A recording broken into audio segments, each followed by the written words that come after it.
가족과 더 돈독한 시간을 보내셨으리라 생각합니다. 그런 의미에서 오늘 마지막 가정의 달 시리즈 설교로 나의 사랑 나의 어여쁜 자야 라는 제목으로 같이 좀 말씀을 나누도록 하겠습니다. 최서구 시인이라고 하는 분이 쓴 가슴에 묻지도 못하고 라는 시집에 나오는 좀 시를 읽어드림으로 오늘 말씀을 시작하도록 하겠습니다. 하루라도 보지 않으면 못 살 것 같던 날들을 흘러가고 고민하던 사랑의 고백과 열정 모두 식어가고 일상에 반복되는 습관에 의해 사랑을 말하면서 근사해 보이는 다른 부부들을 보면서 때로는 후회하고 때로는 옛사랑을 생각하면서 관습에 충실한 여자가 현모양처고 돈 많이 벌어오는 남자가 능력 있는 남자라고 누가 정해놓았는지 서로 그 틀에 맞춰지지 않는 상대방을 못마땅해 하고 그런 자신을 괴로워하면서 그러나 다른 사람을 사랑하려면 처음부터 다시 시작하기 귀찮고 번거롭고 어느새 마음도 몸도 늙어 생각처럼 간단하지 않아 헤어지자 작정하고 아이들에게 누구하고 살 거냐 물어보면 10번 모두 엄마 아빠랑 같이 살겠다는 아이들 때문에 눈물 짓고 비싼 옷 입고 주렁주렁 보석 달고 나타나는 친구, 비싼 차와 풍광 좋은 별장 갖고 명함 내미는 친구, 까마득한 날 흘러가도 용자받은 돈 갚기 바빠 내 집 마련 멀 것 같고 한숨 푹푹 쉬며 애고 내 팔자야 노래를 불러도 어느 날 몸살 감기라도 호되게 앓다 보면 빗길에 달려가 약 사오는 사람은 그래도 지겨운 아내, 지겨운 남편인걸. 가난해도 좋으니 저 사람 옆에 살게 해달라고 빌었던 날들이 있었기에 하루를 살고 헤어져도 저 사람의 배필되게 해달라고 빌었던 날들이 있었기에 시든 꽃 한 송이, 굳은 케이크 한 조각에 대한 추억이 있었기에 첫 아이 낳던 날 함께 흘리던 눈물이 있었기에 부모상 같이 치르고 무덤 속에서도 같이 붙자고 말하던 날들이 있었기에 헤어짐을 꿈꾸지 않아도 결코 죽음에 의해 헤어질 수밖에 없는 날이 있을 것이기에 어느 햇살 좋은 날 드문드문 돋기 시작한 하얀 머리카락을 바라보다 다가가 살며시 말하고 싶은 것 같아 그래도 나밖에 없느라고 그래도 너밖에 없느라고. 시의 제목은 세상의 이혼을 생각해보지 않은 부부가 어디 있으랴. 너무 실제적인 시죠. 실하기에는 조금 수필집 같은 내용인데요. 내용에 수긍하는 분도 계실 테고요. 또 그렇지 못한 분도 계실 것 같습니다. 결혼 생활하면 평생 한번 싸우지 않은 분들은 수긍하지 못하실 것 같고 또 시의 내용처럼 한 번이라도 이혼을 생각해 봤다면 수긍하고 고개를 끄덕일 수 있을 것 같습니다. 저도 막 무지 수긍합니다. 결혼 초기에는 거의 사각의 링에 올라가는 권투 선수처럼 저희 집사람과 함께 열심히 싸웠습니다. 혼신을 다해 싸워하고 그때는 이혼을 여러 번 생각해 본 적이 있었거든요. 예전에 어느 TV 프로그램에서 50평생을 살아온 할아버지 할머니가 퀴즈를 했는데요. 할아버지에게 문제 출제자가 천생연분이라고 하는 그러한 문제를 출제했습니다. 회심의 미소를 짓던 할아버지가 할머니 곁에 가서 이렇게 말했습니다. 당신과 나 사이. 그랬더니 할머니가 대뜸 왼수라고 이야기를 했습니다. 할아버지가 기가 막혀서 아니 주자 말고 내자 했더니 할머니가 평생 왼수 이렇게 이야기했다고 하죠. 이런 상황을 요즘 아이들이 뭐라고 하냐면 우프다라고 이야기를 해요. 우프다. 웃기지만 참 슬프다. 이런 이야기를 우프다라고 이렇게 표현합니다. 모두가 등을 돌리고 다 돌아설지라도 이 사람은 내 남편과 내 아내는 나를 지켜주겠다. 또 내가 지켜주겠다. 그런 일념으로 평생을 약속하고 시작했는데 언제부터인지 평생 왼수가 되는 그런 경우도 있는 이 현실. 그래서 우픈 현실이다 라고 하는 거죠. 가정의 달 설교 시리즈 마지막으로 오늘은 부부에 대해서 좀 생각해 보도록 하겠습니다. 여기 계신 분들 다 훌륭한 부부들이기 때문에 뭐 딱히 이 설교가 여러분한테 어떤 의미로 다가갈지는 모르겠지만 그래도 오늘 이 부부에 대해서 좀 생각하면서 다시 한번 부부의 소중함을 좀 돌아보았으면 합니다. 오늘 읽은 내용은 아가서죠. 네, 아가서는 참 내용이 난해해요. 정독해서 읽지 않으면 이 이야기 자체가 쉽게 머리에 들어오지는 않습니다. 언뜻 보면 사랑하는 남녀 이야기 다룬 그런 시 같거든요. 수필집 같은데 사실 실제적으로 이 솔로몬이라는 남자와 수넴 여인이라고 일컬어지는 술람비 여자와의 사랑의 이야기를 쓴 책이 아가서입니다. 그런데 이 구약성경 39권을 정경으로 채택할 때 논란이 됐던 책이 뭐냐? 아가서입니다. 왠지 아세요? 여러분 아가서를 정독해서 읽어보신 분들은 어떨지 모르겠는데 이 원문을 그대로 읽으면요 무척 노골적인 그러한 세상 사람들이 말로 표현하면 외설적인 내용이 아주 이렇게 깔려 있어요. 그리고 표현되어 있기 때문입니다. 우리가 읽는 성경은 좀 완화되었기 때문에 잘 모르는데 여러분 이 원문대로 읽어보면 아주 뜨거울 정도로 아주 핫한 그런 성경입니다. 그러니까 뭐 가서 읽어봐야 되겠다 뭐 이런 생각이 있을지 모르겠지만 네 읽어보십시오. 그런 내용이 좀 그 안에 있어요. 그래서 어떤 분이 이 아가서를 해석한 책을 출판했는데요. 그 있잖아요. 이렇게 공항이나 이런 데 가보면 19세 이상 되는 책들은 비닐로 이렇게 덮여 있잖아요. 그것처럼 이 해설책이 19금 이상 되어 있고 비닐로 덮여져서 나왔어요. 그래서 어떤 교단에서는 그 책을 금기시 할 정도로 이 아가서가 좀 노골적이고 그런 외설적이라고 표현할 정도로 그런 내용이 있습니다. 그렇게 여러분 딱 봐서 이게 하나님 이야기는 하나도 없는데 남녀간의 사랑 이야기가 여기 다 있는데 왜 이런 책을 이 구약 성경에 포함시켰지 생각할 수 있겠지만 실제적으로 솔로몬과 술람비 여인의 사랑 이야기를 다루는 이야기지만 그러나 그것은 표면적인 이야기인 거고요. 그 속내는 다르다는 것입니다. 속내는 하나님과 인간의 사랑을 이야기하고 있고요. 예수님과 교회의 사랑 이야기, 하나님이 인간을 얼마나 사랑하는지, 정말 뜨겁도록 사랑하는지, 하나님께서 이 교회를 얼마나 뜨겁게 사랑하는지를 이야기하는 책이 아가서라고 하는 것입니다. 그래서 여러분 이 아가서를 정말 정독해서 읽어보면 하나님이 이렇게 우리를 사랑하시는구나, 하나님이 교회를 이렇게 사랑하시는구나 라고 알 수가 있는 거죠. 여러분 혹시 아가서 이 이야기를 읽어보시면서 유명한 구절이 하나 나오는데 기억하시나요? 사랑은 무엇보다 강하다? 죽음보다 강하다 라는 말이 이 아가서 8장 9절에 나옵니다. 8장 6절에 나옵니다. 사랑은 죽음보다 강하다.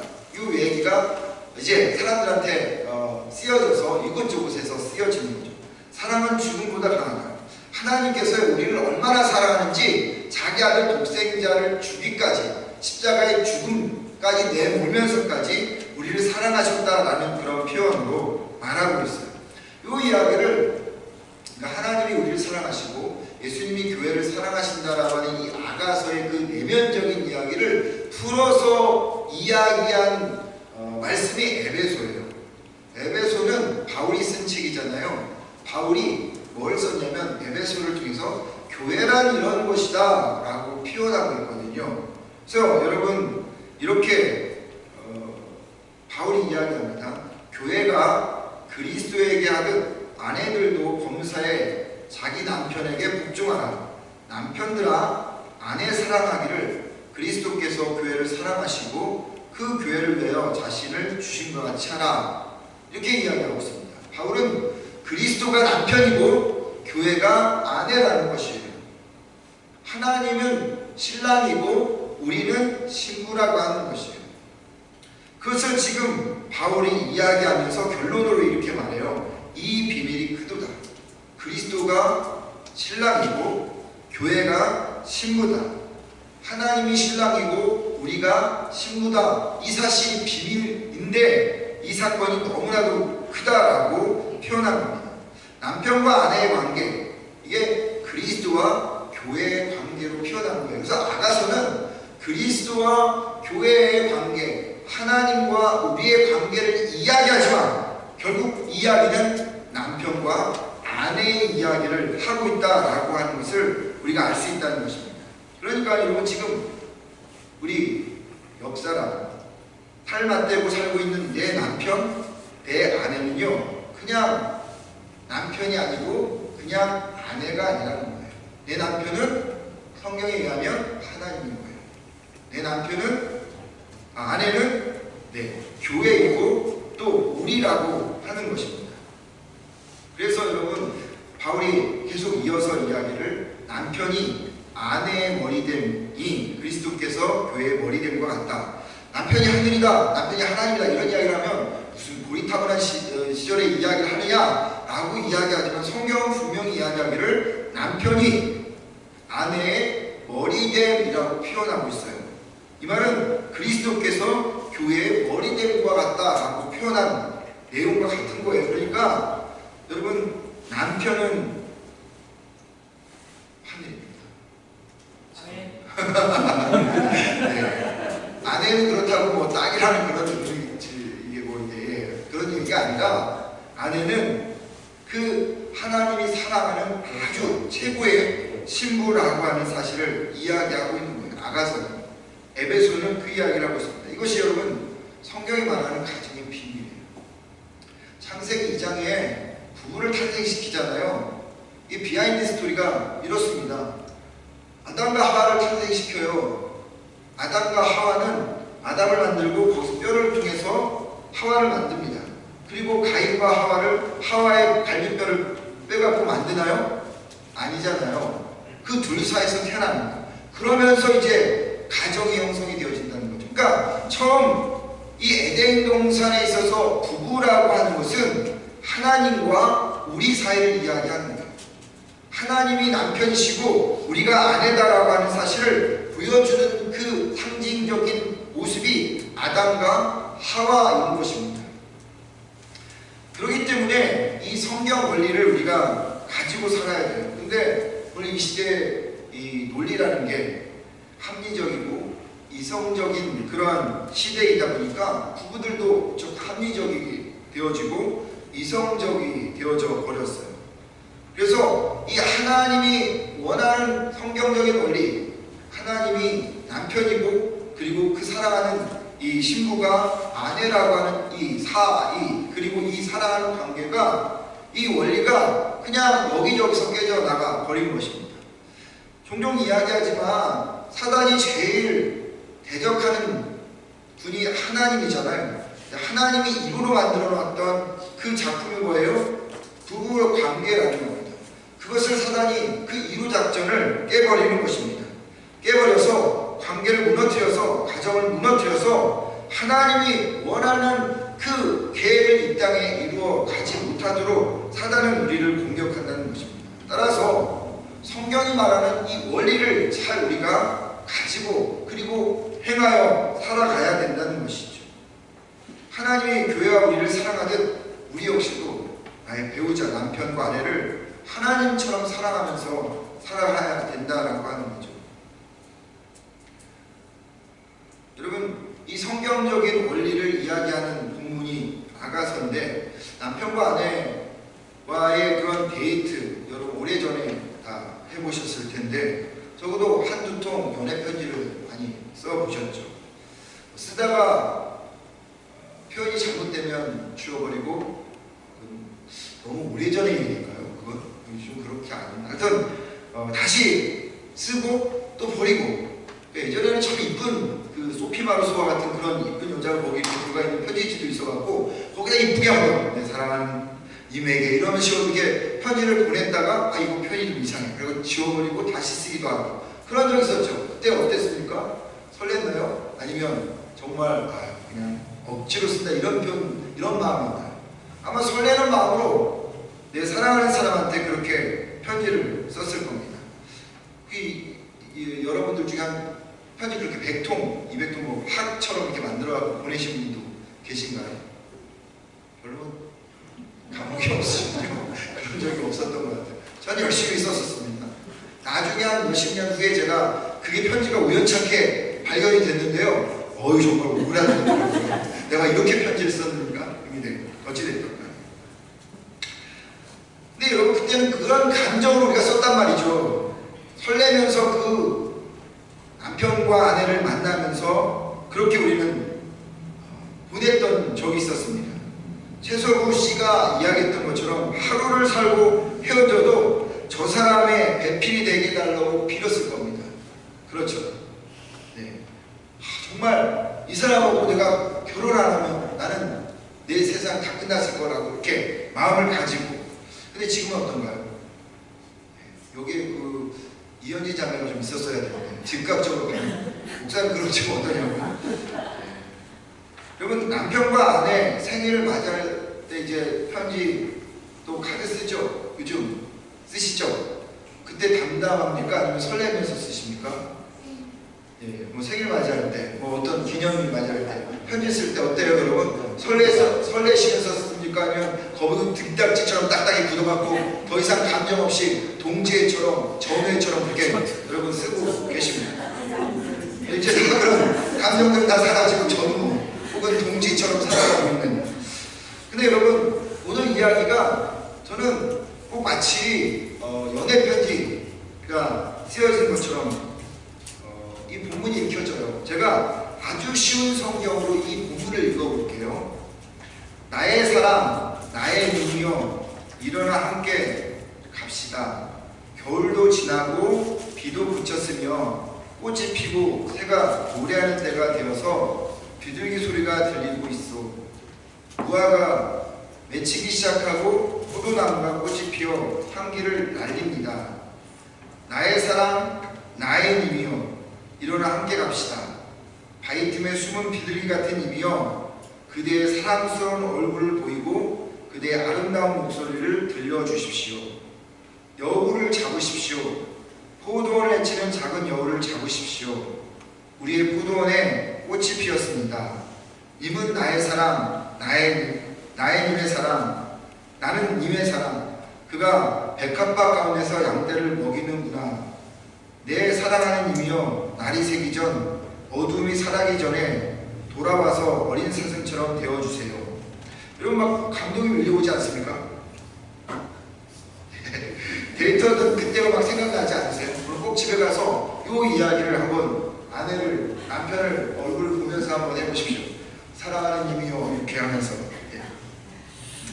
꼭 거기다가 배우자의 이름을 넣어서 아니면 써서라도 편지를 좀 주십시오. 물론 손발이 오그라들고 막 닭살이 막 모르겠지만 그래도 한 번에 이 닭살과 한 번에 이 손 오그람이 평생을 여러분 행복할 수 있다는 거 기억하시고요. 해보십시오. 특별히 남자들. 저도 해보려고 합니다. 근데 저는 이 대목을 읽을 때마다 25년 전에 결혼했던 그때 주례사 저희 담임 목사님이 해주셨는데 기억 하나도 안 나요. 그런데 한 가지 기억나는 대목이 있어요. 아플 때나 건강할 때나 기쁠 때나 슬플 때나 검은 머리가 파뿌리 되도록 서로 사랑하고. 다 기억하시죠? 네, 그렇게 사랑하고 계십니까? 그렇게 사랑하고 계시죠? 네, 아멘으로 해주셔야죠. 여러분 살다 보면 기쁜 날도 있고 행복한 날도 있어요. 그렇지만 힘들고 어려운 때도 있다는 거죠. 서로의 생각이 이해되지 않고 서로가 서로에 대해서 믿음이 미치지 못하는 그런 상황도 만나게 된다는 겁니다. 그럴 때라도 예수님이 교회를 사랑하듯이 하나님이 우리를 예수님을 다 드려서 사랑했듯이 나도 그렇게 내 남편을, 내 아내를 사랑해야 된다는 것이죠. 꼭 즐거울 때만, 환경이 좋을 때만 내 남편을 사랑하고 내 아내를 사랑하는 것이 아니라 원문 머리가 파뿌리 되어지도록 슬플 때나 기쁠 때나 아플 때나 건강할 때나 똑같이 일관되게 사랑해야 된다는 것입니다. 서로를 향해서 물처럼 낮은 곳으로 스며들어가는 그런 모습이 되어져야 되고 더 겸손하고 더 온유하고 저처럼 자신을 희생하며 살라는 말입니다. 여러분 그렇게 우리는 살아야 한다는 것이죠. 부부가 그렇게 살아야 한다는 것입니다. 솔로몬이 술람미 여인에게 똑같이 이야기했어요. 겨울도 지나고 비도 그치며 이 무슨 얘기입니까? 부부가 살다 보면 춥고 그리고 혹독한 겨울 같은 인생을 만날 때가 있다는 거죠. 이 밴쿠버 겨울처럼 하루 이틀 그러한 혹독한 인생이 하루 이틀 끝나는 것이 아니라 막 3달, 4달, 몇 년을 계속 갈지라도 그렇게 한계점에 다다를지라도 서로 부부는 검은 머리가 팥불이 되도록 살아가야 될 존재이기 때문에 그렇게 사랑하고 서로를 이해하고 부둥켜안고 살아간다는 것입니다. 그럴 때 함께 나의 사랑, 나의 힘이여 함께 갑시다 라고 이야기할 수 있는 서로의 짐을 나누어지고 내 생각을 내려놓고 남편과 아내를 배려하면서 서로 살아가는 것이에요. 하나님이 그랬던 것처럼 여러분 결혼은 2인 삼각입니다. 부부는 2인 삼각의 관계예요. 나 혼자만의 스타일을 주장하는 것이 결혼이 아니라는 겁니다. 혼자 가면 여러분 빨리 가겠지만 멀리 가지는 못합니다. 둘이 가면 빨리 가지는 못하겠지만 멀리 갑니다. 결혼이라는 것은, 부부라는 것은 그렇게 서로에게 힘이 되면서 빨리는 못 갈지라도 남부럽게 살지는 못할지라도 환경이 그렇게 안 될지라도 멀리 끝까지 그 무덤까지 같이 갈 수 있는 유일한 존재가 있다면 남편이고 아내밖에 없다는 것이죠. 여러분 솔로몬이 이렇게 말하죠. 포도원을 해치는 작은 여우들을 잡아라. 우리의 포도원에 꽃이 피었다라고 이야기합니다. 여기서 포도원이라는 것은 부부관계의 사랑의 그 바운더리를 말하는 것입니다. 이 부부관계의 그 관계 속에서 작은 여우들이 나타나서 그 관계를 무너뜨려 버린다는 거죠. 근데 문제는 작은 여우라는 거예요. 큰 문제가 아니라 작은 것들이 들어와서 사소한 것들이 들어와서 큰 사단을 만들어 버린다는 겁니다. 혹시 여러분 읽어보셨는지 모르겠지만 존 그레이라고 하는 사람이 쓴 화성에서 온 남자, 금성에서 온 여자라는 책이 있습니다. 이 책을 꼭 남자와 여자를 한 번씩은 읽어볼 필요가 있어요. 이 존 그레이가 오랫동안 남자와 여자를 조사한 끝에 쓴 그런 내용이에요. 화성에서 살았던 남자는 화성말을 하고 화성의 스타일을 가지고 살고 생각과 방식과 습관으로 살아가는 사람입니다. 그런 사람이 어느 날 금성에서 온 여자를 만나는 거예요. 금성에서 온 여자는 금성의 말을 하고 금성의 생활 패턴을 가지고 있고 사고방식을 가지고 살아요. 이 둘이 만나는 거예요. 금성에서 온 남자와 화성에서 온 남자와 금성에서 온 여자가 둘이 만나는 거예요. 각각 다른 행성에서 온 사람이 만나는 거예요. 새로운 삶이 펼쳐지는데, 근데 여러분 여기서 문제가 생긴다는 거죠. 금성에서 온 여자를 마치 화성에서 같이 자라온 사람처럼 생각한다. 화성에서 온 남자를 금성에서 마치 자라온 사람처럼 생각하는 거예요. 똑같이 이야기를 하려고 하고 똑같이 자기 것을 주장하려고 한다는 것입니다. 그런데 거기에서 문제가 일어나고 그렇게 고집하다 보면 마찰이 생겨난다라고 하는 거예요. 부부관계에서 가장 큰 죄는 아무것도 안 하는 죄랍니다. 근데 그 다음 큰 죄는 자기 방식의 사랑을 요구하는 것이고 그 다음은 자기 방식만으로 살아가는 것입니다.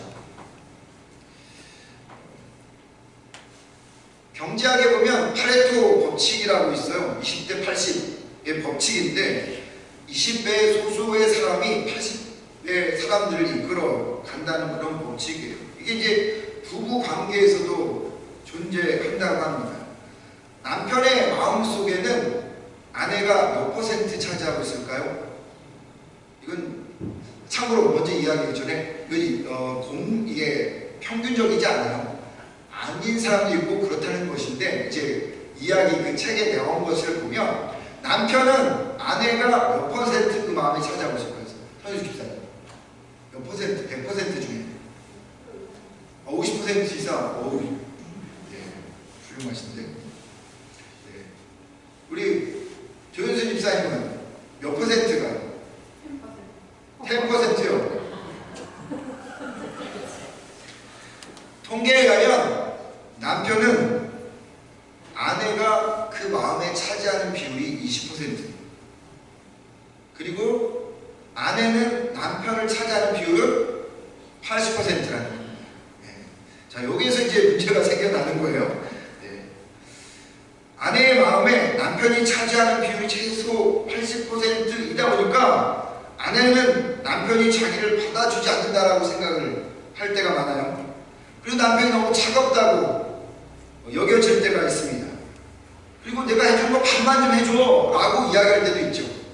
왜냐하면 자기는 남편에게 80%를 가지고 있는데 남편은 자기한테 20%는 모르죠. 모르니까 그렇게 20%를 가지고 행하는 남편을 보면서 내가 할 만큼만 좀 해주면 아마 당신은 진짜 이날의 대통령이 되고 있을 거야 라고 이야기를 이렇게 한단 말이죠.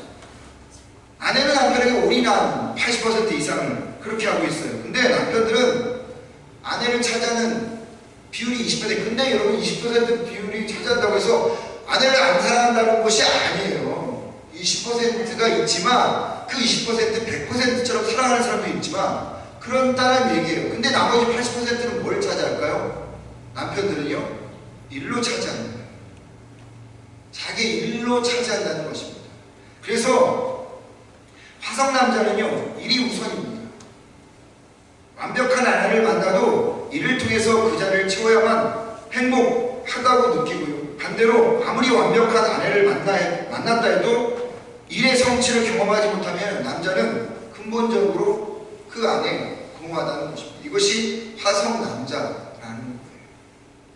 반대로 금성 아내는요, 일 중심이기보다는 무엇 중심이겠습니까?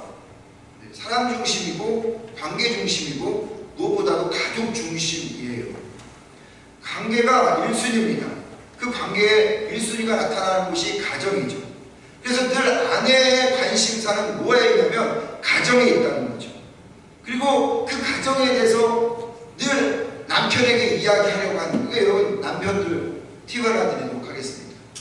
혹시 바깥에서 일하고 있는데 아내가 전화를 하잖아요. 그리고 집 이야기를 하잖아요. 빨리 끊으면 여러분 그 순간 아웃되는 것입니다. 빨리 끊지 마세요. 인내를 가지고 아내가 하는 이야기를 잘 끝까지 들어주셔야 돼요.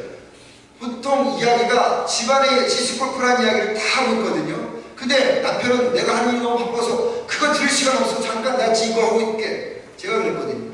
딱 끊어버려요. 그리고 나서 자기 일을 하면 아내는 사실 일 중심이 아니라 관계 중심이고 사람 중심이고 가족 중심이기 때문에 그 80%를 남편에게 이야기하려고 하는데 남편은 그 이야기를 딱 끊어버리고 자기 일 중심으로 가면 아내가 가장 중요한 것을 끊어버리는 것과 마찬가지라는 것입니다.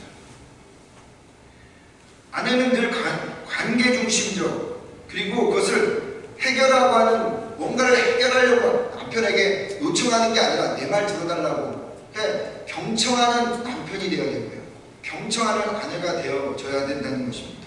그래서 아내는 제일 많이 그 일을 하려고 하는 것이 이 수다로 말을 많이 함으로 남편과 관계를 매적하려고 하는 거예요. 그래서 아내가 신경질이 많이 늘어났다 혹은 아내가 짜증을 많이 부린다 이 말은 아내가 나와 이야기하고 싶다 이런 이야기라는 것을 기억해야 된다는 것입니다. 그러니까 아내와 남편 그 관계가 서로 달라요. 아내는 금성에서 자라왔고 그리고 남편은 화성에서 자라왔기 때문에 서로 가지고 있는 언어가 다르기 때문에 화성 언어 죽으라고 이야기해도 금성의 사람은 못 알아들어요. 금성의 이야기를 계속해도 화성 사람은 못 알아듣는단 말이죠. 그것을 서로 이해하고 그리고 서로 자기 방식을 고집하지 않고 받아들일 때 그럴 때 여러분 문제들이 해결되어진다는 거죠. 근데 자기를 고집한단 말이에요. 아무것도 안 한단 말이죠. 그 작은 것이 문제가 되어서 결국 크게 발전하는 것입니다. 하나님도 그런 이야기 했잖아요. 죄의 죄는 모양이라도 버리라고. 작은 것을 방치하면 결국 문제가 발생하게 되어지는 거죠. 신앙에서. 부부관계 사이도 마찬가지입니다. 어려움을 줄 수 있고 또 아무리 작고 사소한 것일지라도 그것이 제거되어져야 한다는 것입니다. 호미로 막을 것을 가래로 막을 그런 상황이 되어지면 나중에는 작게 그냥 잘라내도 되는데 완전히 그 자체를 수술해버리는 상황이 벌어진다는 것이죠. 여러분 부부 사이에 어려움이 없을 수는 없어요. 그러나 그때마다 서로 인정하고 신앙의 대화로 풀어가는 것 너무나도 중요합니다. 그때 오늘 이 솔로몬이 이야기하기를 화창한 봄날이 왔다라고 이야기하지 않습니까? 그것이 뭐예요? 부부관계라는 것이 하나님과 사랑의 관계도 마찬가지지만 부부 관계라는 것이 그런 작은 것들을 잘라낼 때 화창한 봄날이 오게 되어 있는 것입니다. 그러면 무화과 나무 열매도 맺게 되어지고 포도나무에 많은 과실이 맺어질 수 있는 것이죠. 그때 우리의 남편과 아내에게 나의 사랑, 내 어여쁜 자야 함께 일어나 함께 가자라고 이야기하는 것입니다. 하나님이 교회를 향해서 우리를 향해서 그렇게 이야기하듯이 내 남편과 내 아내에게 그렇게 한다는 것이죠. 한번 해볼까요? 네, 남편과 아내 두 붙어 있으면 그렇게 해보시고 옆사람과 한번 이렇게 해보시죠. 서로 얼굴 쳐다보시고 자, 서로 쑥스럽죠? 네, 한번 해보겠습니다. 자, 나의 사랑, 나의 어여쁜 자야, 일어나서 함께 가자. 네, 꼭 그렇게 하십시오. 예전에도 제가 한번 말씀드렸던 것 같은데요. 아가서에 보면 아내를, 여자를 비둘기로 표현합니다. 14절에도 나의 비둘기라고 표현하고 있는데, 왜냐하면 비둘기는요 한쪽만 바라보는 그런 짐승입니다. 두 눈이 있지만 늘 한쪽만 바라보는 거예요. 어떤 사람은 왼쪽은 이쪽 가고 이쪽 가고 이렇게 할 수 있는데, 한편은 네, 남편, 우리 아내를 보지만 한편은 지나가는 누구를 볼 수도 있어요. 그런데 비둘기는 두 눈이 있지만 딱 하나를 보게 되어 있다는 거예요. 그래서 여러분 비둘기 눈을 보십시오. 같이 움직여요. 같이. 그럼 보셨죠? 네, 같이 움직여요. 그래서 하나만 보게 되어 있어요. 왜 비둘기를 표현하냐면 하나님 사랑을 그렇게 표현하는 거죠. 두 마음 품지 말고 하나로 그 하나님을 사랑하는. 그런데 여기서 지금 비둘기라고 이야기하잖아요. 술람미 여인을 비둘기라고 이야기해요. 왜 그렇습니까? 내가 그 사람만 사랑하고 그 사람만 바라보겠다라고 하는 것입니다. 그래서 여러분 사실인지 아닌지 모르겠지만 읽은 내용이기 때문에 비둘기는 수컷이 죽으면 암컷은 끝까지 혼자 수절한답니다. 암컷이 죽으면 수컷은 끝까지 수절한답니다. 하나님께서 우리에게 창조의 질서, 부부의 질서를 만들어 주었는데 하나님이 인간을 사랑하듯이 우리도 그렇게 사랑해야 되는데, 그것은 서로를 배려하고 서로를 이해해주고 서로에 대해서 자기의 것을 내려놓을 때라고 하는 것이죠. 한눈을 바라보고 서로를 이해할 수 있는 그런 마음을 가질 때 비로소 그 안에 하나님의 그 작품의 의미가 드러난다라고 하는 거예요. 오늘 꼭 가셔서 이 아가서 편지 쓰듯이 써서 잠자리 전에 여러분 남편 아내에게 꼭 해보십시오. 이 가정의 날 마지막이지 않습니까? 꼭 해보세요. 제발 꼭 해주십시오. 대학원의 한 교수가 결혼한 수업 끝날 무렵에 결혼한 여학생에게 좋아하는 사람, 사실 제가 이거 여러분한테 시험해보려고 했었거든요. 근데 시간상 많지 않아서, 그래서 제가 나중에 한번 해보도록 하는데 뭐 다 이야기하면 나중에 할 필요는 없겠지만, 결혼한 여학생에게 좋아하는 사람 20명을 쓰라고 했답니다. 이 결혼한 여학생이 가족, 친구, 회사 동료 이름을 다 20명을 적은 거죠. 다 적자 이 교수가 그 학생에게 20명 중에서 별로 중요하지 않는 사람 한 사람을 빼라고 했어요. 그래서 한 명 이 학생이 지웠어요. 그러자 교수가 또 말했습니다. 그 다음으로 중요하지 않는 사람 그 이름 하나 빼보십시오. 그 요구에 따라 한 명씩 이 학생이 지워나가기 시작했습니다. 결국 남아있는 이름은 부모님, 남편, 그에게 있었던 자녀, 그렇게 2명, 총 5명이 남아 있었어요. 모두가 이제 숨죽듯이 지켜보고 있었는데 교수가 다음 이야기했습니다. 별로 중요하지 않는 사람 다시 한번 지워보십시오. 한참 망설이다가 이 여자가 아버지 이름을 지웠습니다. 죄송합니다. 교수가 다시 이어서 말했습니다. 다시 한 명 누굴 지웠을까요? 네? 어머니를 지웠어요. 교수가 다시 말했습니다. 한 명 더 지워보게. 그랬더니 한 명의 아이를 지웠어요. 그리고 2명 2명째 아이를 키웠어요. 그러면서 마지막 아이를 키우면서 이 여학생, 결혼한 여학생이 눈물을 흘리기 시작했습니다. 눈물을 그친 그 학생에게 그 남은 사람은 누구죠? 남편밖에 없었어요. 교수가 물었습니다. 자네를 낳아준 부모와 자네가 낳은 자식을 왜 지웠으며 피 한 방울 섞이지 않았고 마음만 먹으면 다시 구할 수 있는 남편을 왜 가장 소중한 사람으로 남겼는가? 그녀가 천천히 말했습니다. 시간이 흐르면 부모님께서는 먼저 돌아가실 것이고 아이는 다 자라면 품을 떠날 것인데 그렇다면 평생 나와 함께 할 수 있는 사람은 동반자인 내 남편밖에 없기 때문에 마지막까지 남편을 지울 수 없었다라고 그 여학생이 이야기했다고 합니다. 저는 이 이야기를 한번 처음에 시작하려고 다 이렇게 설문지 나눠주고 한 번씩 지워보라고 제가 하고 설교를 하려고 했었는데 그러기 시간이 많이 걸려서. 근데 여러분 마음에 누가 남아있습니까? 누가 남아있어요? 남편 진작에 지우셨어요? 평생 왜 지워버렸어요? 예, 남편이 마지막 남아요. 그 남편이 아내가 마지막까지 나와 같이 갈 수 있는 유일한 동반자이기 때문입니다. 평생 왼수가 아니라요. 뭘로요? 평생 사랑으로 바꿔서 사랑해야 된다는 겁니다. 여러분이 행복해지면요. 여러분의 부부가 행복해지면요.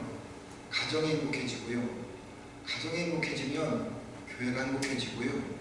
교회가 행복해지면 나라가 행복해진다는 겁니다. 그렇기 때문에 부부관계는 가장 중요한 기초예요. 하나님께서 그것을 아쉽게 이 땅에 부부를 두신 거예요. 서로를 사랑하고 서로를 이해하고 배려하고 무엇보다도 신앙으로 하나 되어져요. 그래서 여러분 행복의 시작은 부부가 서로 사랑하는 것입니다. 그냥 말로만이 아니에요. 정말로 온몸을 다해 사랑할 수 있는 그런 부부관계. 이 5월이 다 지나가기 전에 한 번씩은 그런 어떤 이벤트를 하든 어떤 편지를 쓰든 뭔가를 한 번씩 꼭 해보는 여러분과 제가 되기를 주의 이름으로 축원을 드립니다. 우리 같이 말씀 생각하면서요. 제가 늘 좋아했던 찬양